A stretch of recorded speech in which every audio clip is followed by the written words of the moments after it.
할렐루야. 아멘으로 예배하겠습니다. 할렐루야. 오늘도 데일리 처치 예배를 통해 같은 말씀을 나누는 우리 예배자분들, 또 영상을 통해서도 같은 말씀을 나누는 모든 분들에게 예수님의 이름으로 또 이제 축복의 마음과 축복의 인사를 전해드립니다. 자, 오늘은 성령 강림 주일입니다. 복음적인 이해에 따르면 이 성령 강림이라는 것을 통해서 복음에 관한 모든 것들이 더욱 명확해졌다고 볼 수 있어요. 그러니까 예수님과 동행하면서 살았던 모든 삶을 통해서도 사실은 계속 이해가 안 되는 게 있을 수 있었는데, 이 성령 강림이 딱 있고 나서부터 이제 모든 게 명확해졌다. 신앙생활을 하면서도 우리가 여전히 많은 의구심을 또 가질 수 있잖아요. 실제로 이게 맞나 싶을 때도 있고, 성경 속 많은 인물들도 사실 그러한 경험을 이제 하곤 했습니다. 죽으신 것도 못 믿겠고, 심지어는 다시 사신 것도 못 믿겠고, 뭐 이런 일들이 있었죠. 더 나아가 세상 돌아가는 걸 보면 과연 이게 제대로 돌아가는 건가, 뭐 이런 의구심들도 좀 있잖아요. 그러다가 기껏 뭐 나름대로 좀 답이 나왔다 싶으면 대부분은 회의적인 답들, 세상이 그렇지 뭐 라든가, 심지어 신앙생활을 하면서도 아이 그냥 믿어, 이런 식으로 얼렁뚱땅 넘어가게 되는 것, 모호하게 넘어가는 것, 이런 경험들이 있을 수 있어요. 그런데 예수님의 약속과 또 성경의 여러 증거를 통해 알 수 있는 것이 뭐냐면은, 그건 바로 이 모든 것들이 명확하게 되는 길이 있다는 거죠. 그게 바로 성령이었었어요. 그래서 성령은 받으면 좋고 안 받으면 말고가 아니라 성령이 있어야만 되는 게 있고, 절기적으로 봤을 때 오늘은 바로 그 성령 강림 주일입니다. 이런 절기적인 가르침도 여러분들이 좀 귀 기울이실 필요가 있다고 생각이 돼요. 예수님 부활 이후에 예수님은 여러 사람들을 많이 만나셨지만, 제자들도 만나고, 근데도 불구하고 사람들은 여전히 확신에 찼다거나 모든 혼란이 사라졌다고 이렇게 보기에는 좀 어려웠었죠. 더군다나 예수님은 이제 승천이라는 걸 통해 또 떠나잖아요. 또 떠나버리신단 말이에요. 그러니까 또 불안해질 수 있는 상황이라는 거죠. 그러니까 이제는 정말로 이제 그분이 함께 계실 때 계속 하셨던 말씀, 그게 뭐예요? 성령 받으라. 이제는 이거 받아야 되는 거예요. 이거 있어야 되는 거고, 그걸 통해서만 모든 것들이 다 이제 해결될 수밖에 없는 거죠. 우린 계속 불안하니까. 그리고 그들은 결국 이제 아시다시피 성령 체험을 하게 됩니다. 그리고 본격적으로 예수님의 사람다운 그리스도 교회의 시대가 이제 열리게 되죠. 이 말이 무슨 말이냐면은, 예수님의 제자들이 예수님의 모든 것을 비로소 확고히 믿기 시작했다는 것이고, 그리고 그 복음을 위해서 꿈틀거리기 시작했다는 것을 뜻해요. 이제 진짜로 용감해진 거예요. 물론 이전에도 꽤 용기를 내려고 애는 썼는데, 이게 참 우리 의지로만 안 되는 게 있었다란 말이에요. 근데 성령 임재가 딱 있고 나니까 이제는 폭발적인 용기들이 이제 생겨나기 시작하죠. 더 이상 숨기려 하지 않았고, 또 숨으려 하지 않았고, 또 죽으면 죽으리다 라는 마음으로 때를 얻든지 못 얻든지 복음을 전하고, 또 모이기에 힘썼고, 또 거침없이 사랑하면서 살기 시작했다. 이게 교회 시대의 모습이잖아요. 그 출발이 바로 이 성령 임재였다라는 거죠. 그들이 하는 모든 주장들을 잘 들어보시면 사실 세상에서 말하는 가치관과는 굉장히 다릅니다. 세상에서 훌륭하다 하는 것을 그들은 중요하게 여기지 않았고, 뭐 이런 게 자랑거리나 되나 싶은 것들을 오히려 자랑하면서 이제 그들은 살아가죠. 마치 예수님처럼. 오늘은 그렇게 이제 성령 받은 사람들이 시기적으로 봤을 때 이제 성령 받은 사람들이 어떤 삶의 태도를 취하는가, 그 내용을 한 가지 소개를 해드리려고 합니다. 여러분들이 지금 읽으신 이사야서의 말씀은 사실 메시아에 관련된 이야기예요. 그런데 본문의 시작을 보시면 이렇게 시작하죠. 내가 붙드는 나의 종, 내 마음에 기뻐하는 자라는 표현으로 등장하는데, 이 두 가지 용어는 사실 같은 말입니다. 동격이에요. 근데 여기서 말하는 내가 붙드는 나의 종은 구약의 상황에서 놓고 본다면 사실 아브라함이나 모세 혹은 다윗과도 같은 하나님께로부터 부여된 사명을 가지고 이제 살아갔던 사람들, 그 사명을 감당해왔던 사람들을 칭할 때 자주 사용되었던 표현이에요. 그리고 이제 하나님의 영을 부여받은 자라는 이제 개념이 이렇게 소개가 되어지는데, 이것을 통해서 본문의 말씀이 이제 메시아에게만 국한되는 것이 아니라 하나님의 영을 부여받은 사람들을 대상으로 하는 말씀이다라고 이제 이해를 해도 큰 문제는 없을 거다라고 생각이 되는 거죠. 그럼에도 불구하고 이제 직접적으로는 이것이 메시아에 관련된 이야기니까 우리가 먼저 오늘의 설교를 들으시면서 아, 우리의 메시아는 이런 분이셨구나 이렇게 받아들이는 게 당연히 첫 번째일 거고요. 그 다음은 그분이 하나님의 영을 부여받은 자인 것처럼 오늘날 또 하나님의 영을 부여받은 우리들은 또 그분 같아야 되지 않겠는가. 그리고 그것을 가능하게 하는 게 무엇이었다고요? 성령이었다고. 이런 구조를 가지고 오늘의 이야기를 좀 들어보시면 좋을 것 같아요. 자, 이사야서는 특별히 이제 메시아를 표현할 때 이런 표현을 좀 많이 사용을 했어요. 뭐냐면은 고난받는 종, 겸손한 종, 하나님이 쓰시는 종, 이런 표현을 이제 보면 이사야서에 많이 사용되고 있죠. 표현하고 있어요. 종이라는 표현. 자, 종이라는 말은 저가 누군가에게 속해 있다는 것을 먼저 나타내는 말이에요. 단순히 신분상의 표현이 아니라 누군가에게 속해 있다라는 표현. 그러니까 그가 종이다라는 말을 하게 된다면 그럼 주인은 누군데? 라는 의구심이 바로 이렇게 뒤따라오는 게 이게 좋아요. 왜냐면 그게 더 중요한 거니까. 그가 종이라는 신분인 것이 중요한 게 아니라 그러면 주인은 누구야? 라는 거죠. 주인은 누구신가? 누가 주인인가? 다시 한번 이 종이라는 말을 먼저 보자면 보통 사람들은 이제 종이라는 말을 좋아하지 않죠, 당연히. 이건 뭐 예나 지금이나 마찬가지인 것 같습니다. 근데 성경에 나와 있는 주요 인물들은 이 종이란 단어를 조금은 다른 느낌으로 아주 빈번히 사용하더라는 거죠. 아마 종이라는 개념에 대해서 좀 다른 이해를 가지고 있는 것 같습니다. 신약에서는 특별히 바울이 이 종이라는 표현을 많이 사용을 했어요. 사도 바울은 예수님을 만나고 나서부터 이제 이렇게 말을 하죠. 나는 예수 그리스도의 종이다. 나는 예수 그리스도의 종으로 부름을 받았다. 이런 표현을 사도 바울이 참 많이 사용을 합니다. 서슴없이 사용하죠. 이걸 부끄럽게 사용한 게 아니에요. 되게 당당하게 사용을 해요. 종이라는 단어는 사실은 그 스스로 자청하기에는 별로 유쾌한 단어는 아니겠죠. 그 종 자체가 가진 의미를 놓고 본다면 그렇다는 얘기예요. 하지만 바울이 이렇게 당당하게 자신을 종이라고 말할 수 있었던 것은 정확히는 종이라는 신분에 대해서 내가 이렇게 당당하다? 그럴까요? 그게 아니라 무슨 의미일까요? 내가 누구에게 속해 있다? 예수에게 속해 있다. 이걸 지금 자랑하고 싶은 거죠. 종이라는 사실 자체를 자랑하고 싶은 게 아니라 내가 누구에게 속해 있다. 나는 예수님에게 속해 있는 존재다. 내 주인이 누군지 아냐? 이런 거예요. 그래서 당당한 거예요. 무엇을 자랑하고 싶은 건가? 내가 종이라는 사실? 아니죠. 내가 그리스도에게 속해 있다는 사실. 오늘 본문은 하나님의 영을 받은 사람을 종으로 칭하고 있어요. 이 이사야서에는.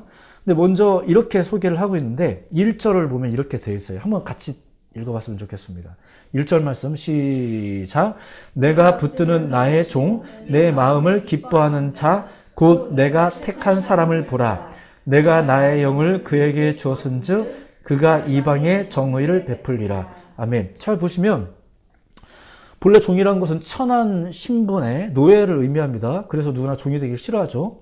근데 성경에서 하나님은 당신의 사람들을 향해서 그리고 하나님의 사람들은 본인을 향해서 이제 이 표현을 서슴없이 사용하고 있더라는 거죠. 그렇다면 이 종이란 말이 그들에게 어떤 의미로 사용되어졌을까? 이걸 먼저 간단하게 소개를 해드립니다. 종이라는 말이 누군가에게는 어떤 의미로 사용되어졌을까? 하나님께서 말씀하시는 종은 결코 노예 계급 혹은 천한 신분을 말하는 것은 아니었습니다. 앞서 말했듯이 이 단어는 우리가 누구에게 속해 있는가를 이제 알게 하는 것으로서 우리가 하나님과 특별한 관계라는 것을 이제 뜻하는 단어로 사용이 되죠. 그런 의미에서 신앙 고백으로서의 이제 하나님의 종이라는 말은 사실 영적으로 굉장히 귀중하고 영광스러운 신분이기도 합니다. 그러니까 그렇게 변한 거죠. 종이라는 단어 자체의 의미가 바뀐 게 아니라 그것이 가지고 있는 신앙적인 고백에 따라서, 신앙 고백에 따라서 굉장히 영광스러운 오히려 이제 단어가 되어 버렸다는 거죠. 어떻게 그렇게 됐을까? 하나님의 종이 가지고 있는 첫 번째 특권 때문에 그렇습니다. 뭐냐면 종이라는 것은 하나님께 속한 자라는 것을 표현하는 방식이에요. 이미 얘기했던 거지만 종이라는 것은 하나님께 속한 자라는 그런 의미. 두 번째는 이것입니다. 종이란 하나님의 영을 부여받은 사람들을 뜻합니다. 그러니까 이것이 성경에서 쓰여지고 있는 종의 의미예요.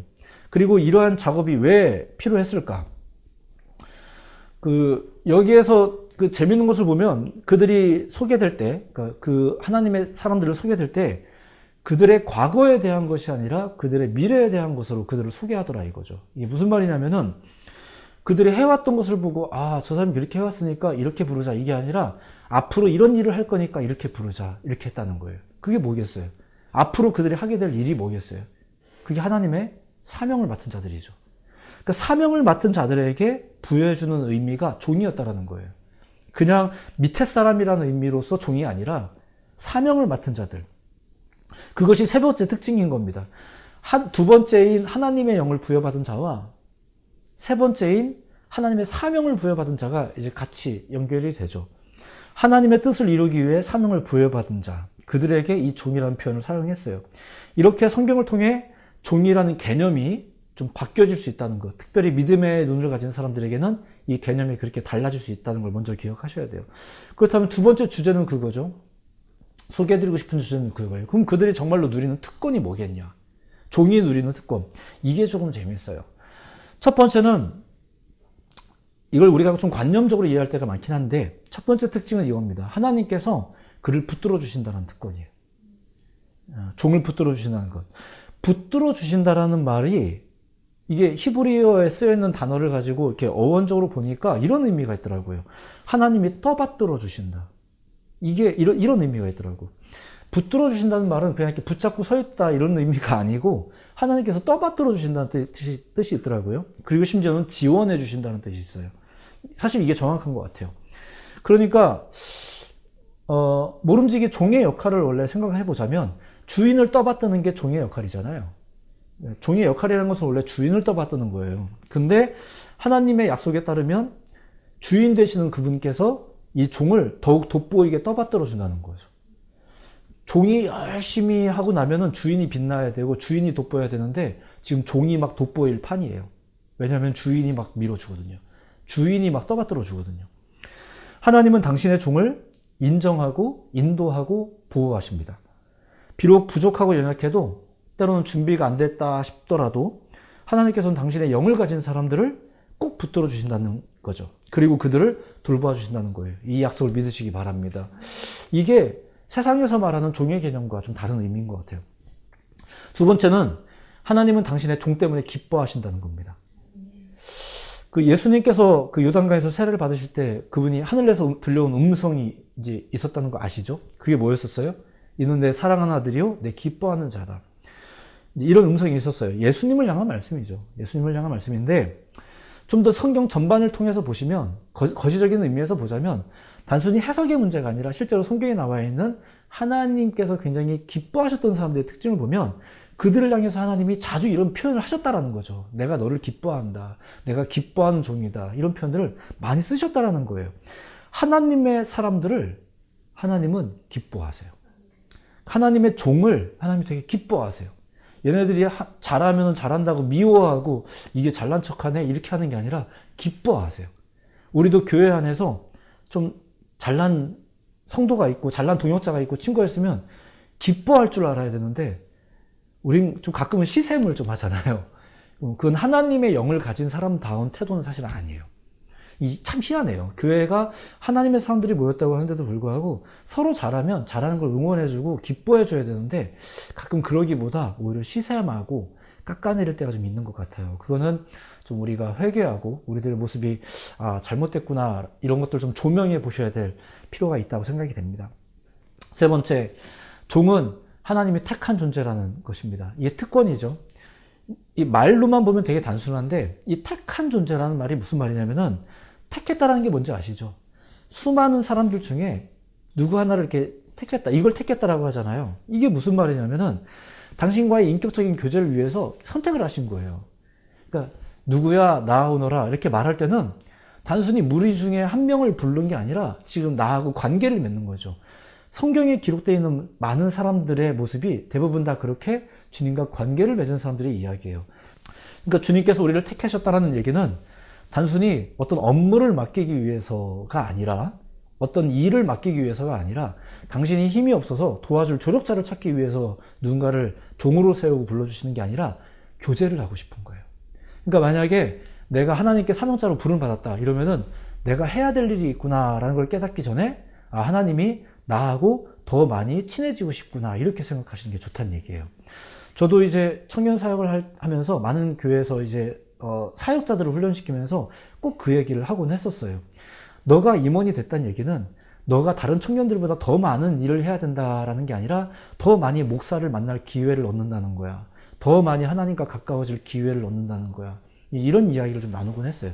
물론 목사를 만나는 게 대단한 일은 아니지만 그런 기회를 얻는 거야 라는 개념을 자주 소개해 주곤 했는데, 물론 일에 대한 부담이 있는 것도 사실이긴 하죠. 근데 어쨌거나 하나님이 택하셨다라는 얘기는 그분이 우리와 어떤 관계를 맺고 싶은 거예요. 인격적인 관계를. 여러분들이 그렇게 부름받은 자인 것을 믿으시길 바랍니다. 네 번째는 그런 택함과 연결되는 문제예요. 하나님께서 특별한 은혜를 부어주시기 위한다는 거죠. 특별한 은혜를 주시기 위해서 누군가를 불러주신 거예요. 그리고 그게 뭐겠어요? 바로 하나님의 영, 성령이에요. 성령이 복이에요. 성령 받아갖고 돈 버는 거, 성령 받아서 건강해지는 거, 이게 복이 아니라 성령 받는 게 복이었었어요. 그리고 그것을 주시려는 게 목적이었었어요. 하나님의 일을 위해 가장 필요한 것은 하나님의 것이에요. 우리가 그런 얘기도 자주 하잖아요. 주님께 받은 것을 주님께, 하나님의 것으로 하나님께. 그래서 하나님이 지금 종으로 세웠다라는 것은, 당신의 사명을 맡기기 위해서 누군가를 불러주셨다는 것은, 물론 여기는 메시아에 대한 이야기지만, 이 누군가를 불렀을 때는 그에게 어떤 걸 부여해 주냐면 당신의 것을 마음껏 부여해 주는 거예요. 당신의 것을. 그런데 우리는 가끔 하나님의 은혜를 받아서 애굽의 것이 우리에게 풍성해지길 바랄 때가 있잖아요. 그러니까 우리는 그걸 축복이라고 착각할 때가 가끔 있어요. 하나님의 영으로, 하나님께서 주신 권능으로 세상에 힘을 얻고 싶어하는, 그리고 그걸 축복이라고 여기는, 이런 공식이 이제 구약에서부터 오래 있었는데 참 묘하게도 현재까지 계속 있는 것 같아요. 하나님과 교제함이 축복입니다. 그래서 여러분들이 실제로 연애나 사랑을 진짜 해보시면 알지만, 사랑에서 뭔가를 많은 거를 얻고 소유하고 쉐어하는 게 기쁜 게 아니라 그냥 그 사람하고 멍하니 쳐다보고 같이 있는 것만으로도 행복한 거, 뭐 이런 게 있더란 말이에요. 이제 그런 게 있죠. 진짜 기쁜 게 뭔지, 진짜 사랑이 뭔지, 뭐 이런 것도 있다는 얘기예요. 1절에 보면은, 눈으로만 보세요. 제가 설명해 드릴게요. 이 종이 탁월할 수 있는 거, 그게 다 어디에서 비롯되냐면은 이제 부르신 분이 하나님이라는 사실에서 비롯되죠. 그리고 좀 더 구체적으로 말하자면 하나님께서 그에게 당신의 영을 부어주셨기 때문인 것입니다. 그러니까 가장 큰 축복이 뭐예요? 하나님의 영을 부여받는 것이란 얘기예요. 여러분에게 성령이 있으면 참 좋아요 라는 말씀을 드리는 게 아니에요. 성령이 아니면 주님의 자녀로서 아무것도 할 수 없어서 그런 거예요. 아무것도 할 수 없어져요. 이건 꼭 사명자가 아니라 우리가 하나님의 사람으로서 이 땅에 살아가는 것조차도 다 마찬가지예요. 하나님의 영이 없으면 아무것도 아닌 거예요. 그래서 이런 주님의 영이 아니면 아무것도 아니다라는 신앙 고백이 구약에서부터, 전도서에서부터, 그리고 많은 사도들의 그 실천과 행함 속에서도 계속 이 고백이 선포되어질 수밖에 없는 이유가 그것 때문에 그런 거예요. 분명히 우리가 뭔가 하는 것 같은데도 불구하고 되게 허망한 게 있고, 남들이 볼 때는 되게 부족한 것 같고 아무것도 아닌 것 같은데도 불구하고 생명의 흔적들이 계속해서 생명의 열매가 자라나게 되는 것들이 있다는 말이죠. 그 이유가 뭘까요? 하나님의 영이 있고 없고의 차이였다는 얘기예요. 그러니까 하나님의 영이 있으면 좋다 나쁘다가 아니라 하나님의 영이 없으면 안 된다요. 아무것도 할 수 없기 때문에 그래요. 하나님께서 우리에게 영을 부어주셔야 기도도 되고, 그리고 사랑도 되고, 그리고 하나님의 뜻을 나타낼 수도 있는 거예요. 그래서 우리에게 성령이 있어야 되는 거죠. 그래서 우리는 성령을 구하는 일들이 굉장히 중요합니다. 이렇듯 성령을 받는다는 것은 또 결과적으로는 이런 거죠. 능력이 생긴다는 얘기예요. 그 사람의 삶에. 세상적인 권위는 없어도, 경제적인 권위는 없어도, 건강의 권위는 없어도 그 사람이 뿜어내는 영적인 권위라는 게 있더란 말이에요. 실제로 우리가 신앙생활을 하다 보면 그런 사람들, 그런 상황들을 우리가 가끔 보잖아요. 그렇죠? 저도 이제 제 주변에 그런 분들이 많이 계세요. 분명히 세상적으로 볼 때는 대단치 않은 삶을 살고 계신 목사님이나 성도님들이신데 굉장히 선한 영향력을 나타내는 분들이 계세요. 그분들은 뭐 그렇게 시끄럽게 말 많이 하는 분들도 아니세요. 근데도 참 멋진 향이 나세요. 그분들을 보면 정말로 멋지다라는 느낌이 또 있고 그런 게 있더라고요. 결국 능력이죠. 성경의 온갖 기록을 통해 우리는 그에 관련된 많은 기록을 볼 수 있어요. 능력에 대한 기록. 하나님의 영이 함께 있는 곳에는 항상 엄청난 능력이 있었어요. 안전뱅이가 막 일어나고, 소경이 눈을 뜨고, 벙어리도 말하고, 귀신이 물러나고 심지어 죽은 자가 막 살아나고 소망이 없는 자에게는 소망도 생기고 또 젊은이들에게는 꿈이 생기고 환상을 보는 일들이 생기고 이런 일들이 생기더라 이거죠. 세상을 비관적으로 보던 자들이 담대하게 세상을 사는 법도 알게 됩니다. 이런 일이 여러분에게 있기를 예수님 이름으로 축복해 드립니다. 성경을 받으시라는 얘기예요. 이게 뭐 제가 권한다고 되는 건 아니지만 여러분들이 사모하는 일들이 필요하고 절기적으로 봤을 때 오늘은 이런 권고를 드리기에 참 적절한 오늘이라고 생각이 돼서 이런 설교를 드려요. 성령이 여러분에게 있으면 또한 여러분들의 삶이 능력이 넘칠 것을 믿으시기 바랍니다. 하나님의 종이 누리는 특권이라는 게 무엇일까? 그 다섯 번째는 이것입니다. 그들이 하나님의 자부심이 된다는 거예요. 이게 굉장히 멋진 겁니다. 다시 한번 1절을 보세요. 1절에 보면 이렇게 되어 있습니다. 거기에는 재미있는 표현이 하나 등장하는데 이거죠. 나의 택한 사람을 보라. 이런 말이 나와 있죠. 그죠?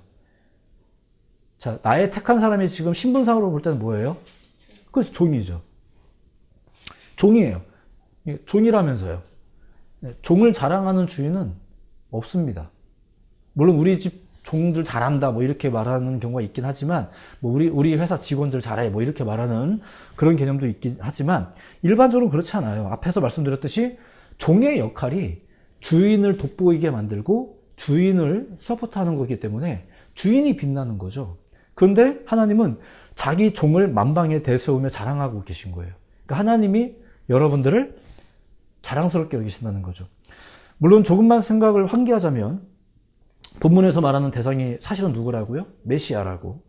그러니까 하나님은 당신이 붙드는 종, 기뻐하는 종, 택한 종, 하나님의 영이 부어진 예수 그리스도를 지금 보라는 건데 그가 이방에서 이제 공의를 베풀게 된다는 그런 이야기입니다. 하지만 하나님의 영을 부여받는 모든 자들에게도 동일하게 적용되어질 수 있다고 보는 거예요. 하나님은 당신의 백성을 기뻐하실 뿐 아니라 자랑스러워 하십니다. 그래서 하나님의 종들은 세상 방식으로 살지 않음에도 불구하고 빛이 나는 거예요. 우리도 가끔 내 이름을 좀 알리고 싶고 빛이 나고 싶잖아요. 나도 좀 훌륭한 사람 되고 싶잖아요. 그러다 보니까 우리가 세상 방식을 따르더라 이거예요. 세상 방식에서 잘나고 싶다 이거예요. 근데 하나님의 자녀들은, 하나님의 종들은 세상 방식을 따르지 않는데도 빛이 나더라 이거예요. 자꾸 드러나는 거죠. 세상 기준에 따르면 별로 볼품도 없는 사람들인 것 같지만 뭐 드러나더라도 또 세상에 타깃으로 드러나는 경우가 오히려 가끔 있죠. 막 핍박당하고 이런 경우가 가끔 있긴 한데 하지만 하나님은 그들을 드러내지 않고는 견딜 수 없을 만큼 우리를 되게 기뻐하시고 자부심에 빠져 계시다는 거예요. 그 천상의 회의 자리에서 하나님은 굳이 그 세상을 두루다니다가 온 한 영에게, 사탄에게 굳이 이런 말을 합니다. 욥기서 1장 8절에 보면 나와 있는 말씀인데 네가 그게 돌아다니다가 내 종 욥을 주의하여 보았느냐? 그와 같이 온전하고 정직하여 하나님을 경외하며 악에서 떠난 자는 세상에 없느니라. 이렇게 얘기하는데 조금만 재미있게 상상을 해보자면 괜히 이런 말씀 하셔가지고 이제 욥이 고생을 하게 돼요. 굳이 왜 욥 얘기를 왜 꺼내셔갖고 이 땅에 욥만 잘하는 건 아닐지도 모르는데 아마 더 있었을지도 모르는데 굳이 하나님이 욥 얘기를 사탄에게 꺼내가지고 욥이 사탄의 타깃이 돼요. 하지만 이제 중요한 건 그거죠. 하나님이 욥을 굉장히 자랑스러워했다는 거예요. 자, 지금까지의 말씀에 따라서 이제 종의 위치에 있는 우리는 이제 이러한 권고를 좀 새길 필요가 있다고 생각이 돼요. 오늘 말씀을 이제 마무리해 나가고 싶습니다. 첫째는 여러분은 하나님의 기쁨이 되는 존재라는 것을 믿으시기 바랍니다. 가끔은 우리가 나 같은 사람을 반대로 생각하세요. 그런데도 불구하고 나를 기뻐하신다는 거예요. 두 번째는 하나님께서 여러분들을 자랑스럽게 여기신다는 것을 믿으시기 바랍니다. 세 번째는 그러니 하나님의 영을 품은 자들은 여러분들은 영적인 자부심을 가질 필요가 있다는 얘기예요. 신분으로서는 우리가 종이라고 자청하고 있지만 하나님의 종이라고 자청하고 있지만 이것이 얼마나 거룩한 호칭인지 교회 안에서 신앙 안에서 이것이 얼마나 거룩하게 변모된 호칭인지를 우리가 생각할 필요가 있다는 거죠. 마지막으로 세 번째 주제만 이제 더 소개해드리고 싶습니다. 짧게 소개해드리자면 이거예요. 하나님의 영을 입은 종의 성품은 어떠한가? 왜냐하면 오늘 본문 중에 지금 1절만 가지고 이야기했지만 2절, 3절, 4절이 다 지금 그 성품에 관련된 내용이거든요. 그러니까 잠깐만 볼게요. 먼저 2절을 함께 읽어보겠습니다. 2절 같이 한번 읽어볼까요? 시작. 그는 외치지 아니하며 목소리를 높이지 아니하며 그 소리를 거리에 들리게 하지 아니하며. 자, 이러한 본문을 통해서 첫 번째는 메시아가 어떤 분인지를 이제 알 수 있는 거죠. 하지만 더불어 둘째, 하나님의 영을 지닌 자들은 어떤 사람이어야 할지 여러분이 좀 생각해 보셔야 됩니다. 첫 번째 특징은 뭐예요? 그들은 조용하고 겸손하게 일한다는 거예요.